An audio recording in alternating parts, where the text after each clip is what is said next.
হচ্ছে আজকে আমার বাজার মাসের। চাউল কিন্তু মাসের না, যতদিন যায় আপনাদের ভাইয়া নিয়ে আসছে 4 প্যাকেট বাসমতি চাল। আমরা বাসমতি চাল ছাড়া খাওয়া হয় না, বা আমি খাইতে পারি না জাপানি চালটা। আর এই হচ্ছে কেনাকাটা। আমার খুব বেশি কষ্ট হয়ে গেছে যখন ফ্রোজেন জিনিসগুলো নামানো হয়েছে।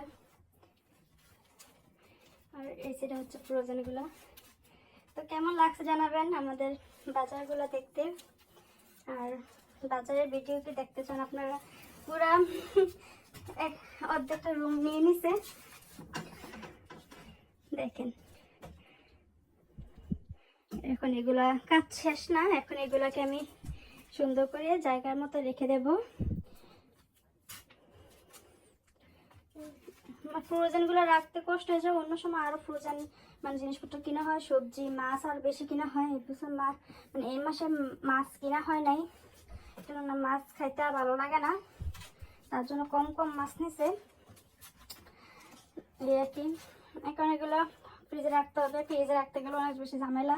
জাপানের ফ্রিজগুলো বেশি একটা মানে ইয়ে থাকে না, ডিপের জায়গা থাকে কম এই আর কি। তো সবাই ভালো থাকবেন, সুস্থ থাকবেন, জানাবেন আর কেমন হয়েছে ভিডিওটা এটাও কমেন্ট করে জানাবেন। তো সবাই ভালো থাকবেন, সুস্থ থাকবেন, আল্লাহ হাফেজ, আসসালামু আলাইকুম।